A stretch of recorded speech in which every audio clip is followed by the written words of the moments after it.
बिस्मिल्लाहिर्रहमानिर्रहीम, अस्सलाम वालेकुम।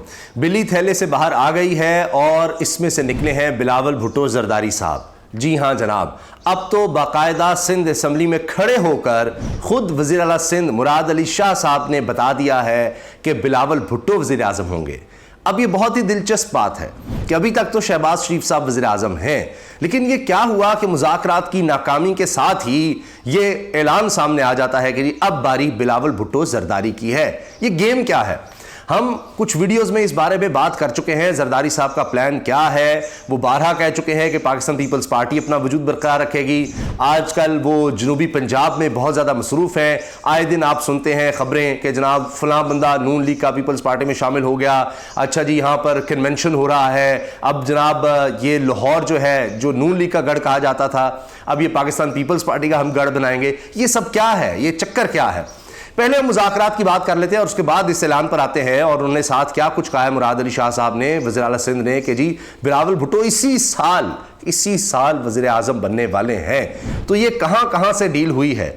जिस तरह से आपने देखा कि रजीम चेंज का मामला हुआ था और उस वक्त भी बिलावल साहब ने लॉन्ग मार्च किया और कॉन्फिडेंट थे कि बातें तय हो चुकी हैं और उसके बाद से वो बतौर वज़ीर ख़ारजा कहा जाता है इंटर्नशिप कर रहे हैं ख़ास तौर पे अमेरिका से। तो वहाँ से उन्होंने मोहर लगवा ली है। क्या चक्कर है? क्योंकि पाकिस्तान में तो सबको पता है, पाकिस्तान में कौन नहीं जानता कि पाकिस्तान पीपल्स पार्टी की क्या पोजीशन है इस वक्त पूरे मुल्क में। अगर इलेक्शंस फ्री एंड फेयर हो गए तो क्या हाल होगा? आप भी जानते हैं कितने लोग वोट करेंगे पंजाब में, खैबर पख्तूनख्वा में। ये तो मिलकर हारते रहे हैं, सारी जमातें मिलकर हारते रहे इमरान खान साहब से, तहरीक इंसाफ से। तो ये अलग इलेक्शन का क्या बनेगा? तो ये सीट एडजस्टमेंट भी बड़ी मुश्किल होगी। फिर भी बिलावल कैसे बन जाएंगे? तो ये जिन्होंने लाकर इस सेटअप को बिठाया, क्या उनके साथ डील हो चुकी थी या अब शहबाज शरीफ साहब की नाअहली, तौहीन अदालत जो कर चुके हैं, तो नाअहली की सूरत में बिलावल साहब को वज़ीर आज़म बनाया जाएगा? यानी शहबाज शरीफ के हटते ही अब बिलावल की बारी है। ये बात तो तय है, यानी ये शर्त सामने आ गई है। अंदर खाते ये डील है कि अभी शहबाज की बारी, उसके बाद बिलावल की बारी। तो ये अब नून लीग से किसी ने पूछना नहीं है, जिन्होंने लाकर बिठाया था अब उन्होंने ही फिर फैसला करना है। तो शहबाज शरीफ की नाअहली की सूरत में भी बिलावल भुट्टो ही वज़ीर आज़म हैं। अब ये बात खुलकर सामने आ गई है। तो मुज़ाकरात क्यों नाकाम हुए, पहले इसकी बात, और फिर मैंने मेन बात आपको बता ही दी है कि क्या कहानी है। लेकिन पहले देखते हैं कि इसमें मुज़ाकरात में क्या हुआ। देखिए, एक चीज़ तो ये कि मुज़ाकरात में ये कहा गया जी एक ही वक्त में इलेक्शंस पर जनाब इत्तेफाक हो गया, ये पूरे मुल्क में एक ही वक्त में इलेक्शंस करते हैं। अब मुज़ाकरात का मतलब यही होता है कि कुछ लोग, कुछ दो की पॉलिसी होती है कि कुछ लचक इधर से दिखाएंगे, कुछ दूसरी तरफ दिखाएंगे। अब तहरीक इंसाफ ने क्या किया? उन्होंने 14 मई की तारीख थी, उन्होंने कहा ठीक है जी हम इसको आगे ले जाते हैं। 14 मई को पंजाब में इलेक्शंस आ चुका है, आइन में 90 दिन का है। अब सुप्रीम कोर्ट ने कह दिया चले हम 14 मई से आगे चले जाते हैं और इकट्ठे एक जगह इलेक्शन, यानी एक ही तारीख में इलेक्शंस के लिए हम मान जाते हैं। लेकिन आप ये करें कि 2 महीने और आगे कर लें, और यानी मई नहीं तो जून जुलाई में करवा लें, ज़्यादा से ज़्यादा अगस्त में करवा लें। लेकिन दूसरी तरफ क्या होता है, लोग कहते हैं नहीं जनाब अक्टूबर से हमने पीछे आना ही नहीं है, किसी भी सूरत में नहीं आना। अब यानी हो तो ये सकता था 2 महीने तहरीक इंसाफ ने लचक दिखाई है, 2 महीने वो लचक दिखा के पीछे आ जाते, मगर नहीं हो सका और मुज़ाकरात हो गए नाकाम, कहानी खत्म हो गई। अब तहरीक इंसाफ जाएगी सुप्रीम कोर्ट में ही, वहां जाकर देगी रिटर्न तौर पर कि जी ये देखिए आपने कहा था, सुप्रीम कोर्ट ने आपके कहने पर मुज़ाकरात भी कर लिए, हुज्जत भी तमाम कर ली और कोई फ़ायदा नहीं हुआ, ये सारा कुछ है। फिर देखना है सुप्रीम कोर्ट क्या करती है, क्योंकि इन्होंने तो सुप्रीम कोर्ट को एक वो असदुल्ला खान साहब ने अच्छी बात की, उन्होंने कोई SHO ही समझ लिया कि देख लेंगे इसकी क्या औकात है, ये क्या कर लेगी, और हम करारदादे पास कर रहे हैं, अगर हटाया भी गया शहबाज शरीफ को हम ये कर देंगे वो कर देंगे। बहरहाल जरदारी साहब हामिद मीर के इंटरव्यू में कह चुके हैं कि जी ये अक्टूबर से आगे इलेक्शन ले जाने वाली बात ये बेवकूफ़ी है, ये पागलपन है। वो क्यों इतना सख्त ये बात कर रहे हैं, जबकि फजलुर रहमान साहब, नून लीग ये चाहती है और ये बयान दे चुके हैं कि 1 साल आगे भी जा सकते हैं इलेक्शन, यानी वो अक्टूबर से आगे 2024 में जा सकते हैं। लेकिन मुराद अली शाह साहब पीपल्स पार्टी कह रही है नहीं, अभी बिलावल को बनाना है, हमने इसी साल में वज़ीर आज़म बनाना है। जरदारी साहब आगे नहीं जाना चाह रहे इलेक्शंस, क्योंकि उनको कुछ हासिल नहीं है बदनामी के अलावा। पहली बहुत बदनामी उनकी हो गई है और वो डील के साथ आए हैं, जिस डील के साथ ये सेटअप है कि जी अगली बारी बिलावल की है।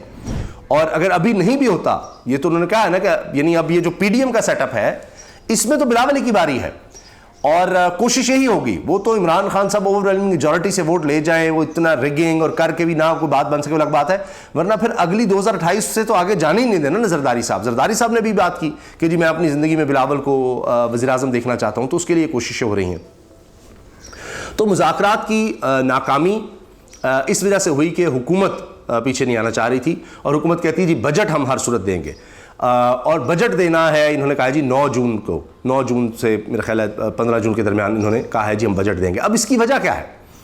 वजह यह है कि हुकूमत ये यानी उनका ये कहना है, हुकूमत ये समझ रही है और ये कहती है कि जी ये चीफ जस्टिस जो है आप देखिए उनको टारगेट करते हैं, इनकी वजह से हम मुश्किल में हैं, बाकी सब हम मैनेज कर चुके हैं, तमाम इदारे सब के साथ कहानी फिट हो चुकी है, जो भी सरबराह हो जिस भी इदारे का हो सब फिट है, सिर्फ चीफ जस्टिस नहीं फिट हो रहे। इन्होंने जनाब बिकने से इनकार कर दिया है, इन्होंने फ़ोन उस तरह से इनकार कर दिया, इनको ब्लैकमेल किया, ऑडियो वीडियोस का खेल खेला, हर काम किया। वो हमने जो सज्जाद अली शाह वाली कहानी थी वो भी करने की कोशिश कर ली, बात नहीं बनी।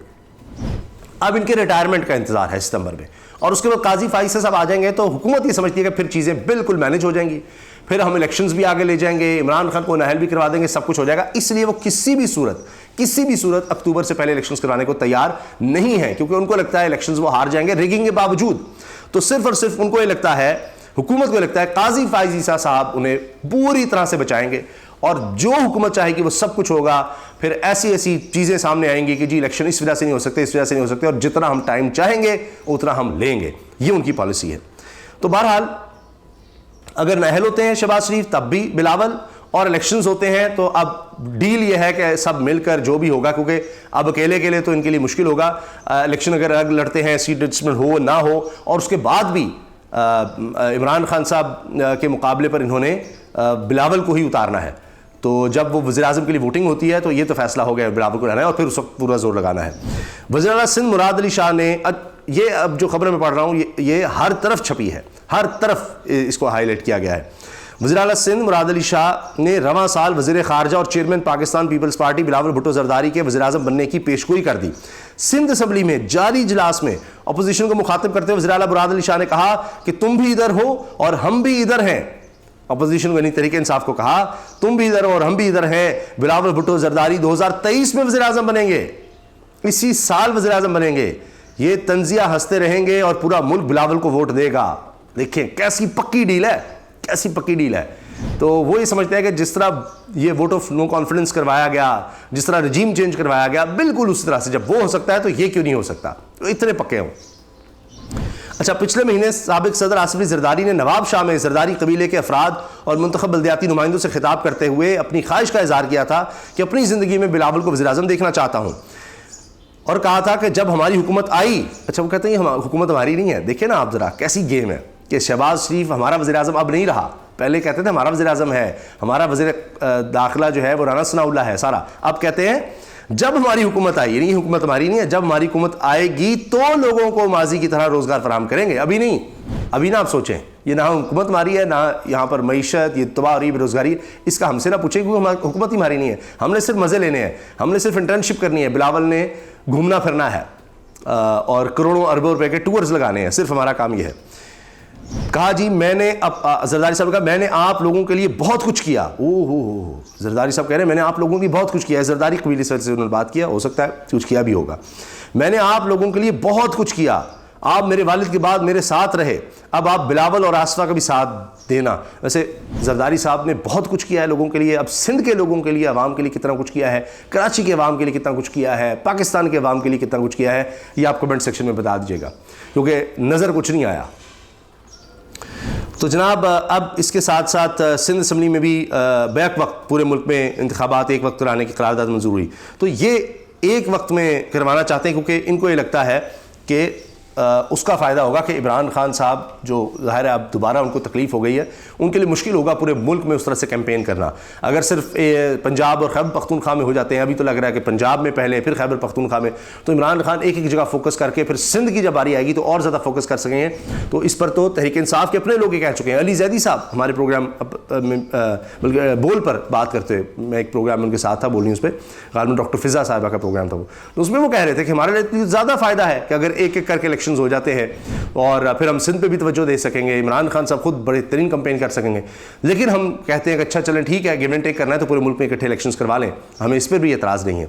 तो बहरहाल अब सिंध गवर्नमेंट ये चाहती है, पीपल्स पार्टी भी चाहती है एक वक्त पे इलेक्शन, मगर पीपल्स पार्टी इसी साल इलेक्शंस चाहती है और नून लीग आगे ले जाना चाहती है। अब जब काजी फाइसा साहब आ जाएंगे, वो चीफ जस्टिस बन जाएंगे और अगर ये तब तक ले जा सकते हैं, अब दबाव में ला सकते हैं सुप्रीम कोर्ट को जो ये कर रहे हैं, तो फिर देखना है कि क्या होता है। लेकिन ये सब इतना आसान लगता नहीं है होगा। चीफ जस्टिस पर जितना कुछ कर दिया गया है, अब इससे ज़्यादा क्या किया जा सकता है। अब देखते हैं कि अब ये मुज़ाकरात की नाकामी के बाद चीफ जस्टिस अब क्या कहते हैं। लेकिन जिस तरह से प्रैक्टिस एंड प्रोसीजर बिल के हवाले से जो समाअत हुई है, उसमें तो नज़र आ रहा है कि चीफ जस्टिस डटे हुए हैं और ये नहीं है कि जनाब बिल्कुल ही जिस तरह हुकूमत कहती है जी ये हो गया वो हो गया, कुछ नहीं करने देंगे। तो सुप्रीम कोर्ट ने जब ऑर्डर्स कर दिए तो सब पर लाजिम है सुप्रीम कोर्ट के ऑर्डर्स को मानना है, छोड़ दें ये रिपोर्ट्स और ये और वो क्या हो रहा है। इत्तेज़ाज़ हसन साहब भी ये कहते हैं कि फिर किसी भी इदारे के पास कोई चारा नहीं होगा उन ऑर्डर्स को इम्प्लीमेंट करवाने के अलावा। तो देखते हैं जी क्या होता है। बहरहाल जो जरदारी साहब हैं या पाकिस्तान पीपल्स पार्टी है, उनकी नीयत तो सामने आ गई है कि शहबाज शरीफ जब जाएंगे, जैसे भी, चाहे वो इलेक्शंस की सूरत में है, चाहे वो तौहीन अदालत के चक्कर में है, जिस तरह भी उनकी नाअहली होती है, तो उसके बाद वो बिलावल को वज़ीर आज़म बनवा रहे हैं। इजाज़त दीजिए, अल्लाह हाफ़िज़।